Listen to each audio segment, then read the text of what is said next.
ત્યારે અમે સાહેબજી એ મહાપંચાયતને એટલું પરિણામ અમને મળ્યું કે જે લગ્ન પ્રસંગમાં બધાએ અમે નક્કી કર્યું કે એક લગ્ન પ્રસંગમાં એક જ ડીજે લાવશે, એવા ઘણા બધા ગામોએ બધા પોતે સ્વયંભૂ નક્કી કર્યું કે અમે બધાએ એક જ ડીજે અમારા લગ્ન પ્રસંગમાં લાવશું. કારણ કે બધાએ આપણે લગ્ન પ્રસંગો ડીજેના માધ્યમથી ઝઘડા થતા પણ આપણે જોયા છે, બરાબર. તો આ મહાપંચાયત દ્વારા આપણે આપણા ઝઘડા કઈ રીતે ઓછા કરી શકીએ, આપણા ડીજે ને કઈ રીતે ઓછું કરીએ, કે આપણા સમાજના ખર્ચાઓ જે થાય છે એને કઈ રીતે ઓછું કરીએ, કે આપણા સમાજનું શિક્ષણ જે દિન પ્રતિદિન કથળતું જાય છે એને આપણે કઈ રીતે ઓછું કરી શકીએ છીએ, આપણા સમાજના દીકરા દીકરીઓ જે ખરાબ પરિસ્થિતિમાં જે ખરાબ રસ્તે ચડી જાય છે એને આપણે કઈ રીતે પાછા વાળી શકીએ છીએ, આપણા સમાજમાં જે ઘણી બધી હરીફાઈઓ ચાલતી હોય છે, જે એકબીજાને પાડી દેવાની હરીફાઈ ચાલતી હોય છે, પણ આપણે આપણા સમાજમાં એકબીજાને આપણે ખભેથી ખભો મિલાવીને કઈ રીતે આપણે એને મદદ કરી શકીએ, અને આપણે પણ આદિવાસી સમાજ જે અન્ય સમાજની હરોળમાં પણ આપણે કઈ રીતે આમાં જીવી શકીએ, રહી શકીએ. કારણ કે આપણો એક આદિવાસી સમાજ છે, આપણું કોઈ ઉદાહરણ લેવા તૈયાર નથી. ખબર તમને, આપણે ઘણી જગ્યાએ આપણે કેવા ઘણી વખત કાઠિયાવાડમાં હોય કે મજૂરી હોય તો ઘણા કાઠિયાવાડીઓ વાતો કરતા કે અમારા પાટીદારો બધા એક થઈ જાય ને લગ્ન પ્રસંગ હોય તો સમૂહ લગ્ન રાખે છે, એમાં બધા ખર્ચા ઓછા થાય છે.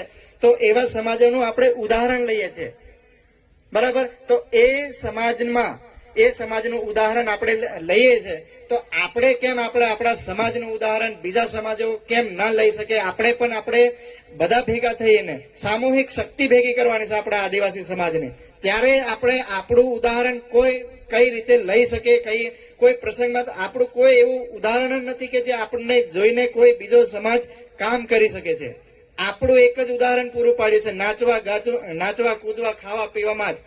તો આવા બધા કુરિવાજો છે, જે વધારાના ખર્ચા છે, એને કઈ રીતે આપણે દૂર કરીએ એના માટે જ આપણે મહાપંચાયત કરીએ છીએ. અને આવતા વર્ષે પણ આ જ જગ્યા પર અને અતિ ભવ્ય આપણે મહાપંચાયત આપણે કરીશું. અને હજુ બીજા ઘણા વક્તાઓ છે, આપણે એમને સાંભળવા માટે ભેગા થયા છે અને એમને જોવા માટે આપણે ભેગા થયા છે.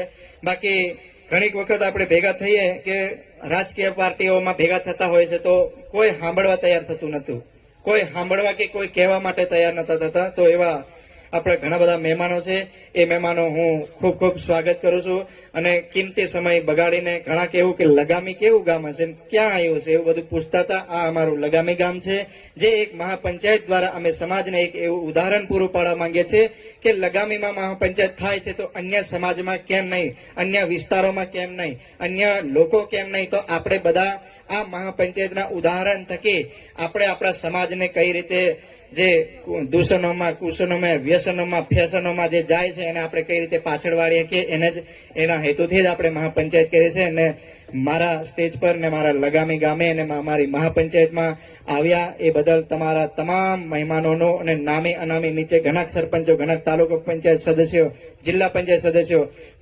પટેલો હોય કે પૂજારા હોય, જે ગામના હોય, વડીલ આગેવાનો હોય, સામાજિક આગેવાનો, તમામનો, યુવા મિત્રો, ભાઈ બહેનો, તમામ લોકોનો અમે સૌ લગામી વતી અને અમારી મહાપંચાયત વતી અમે તમામનું સ્વાગત કરીએ છીએ. અસ્તુ, જય જોહાર.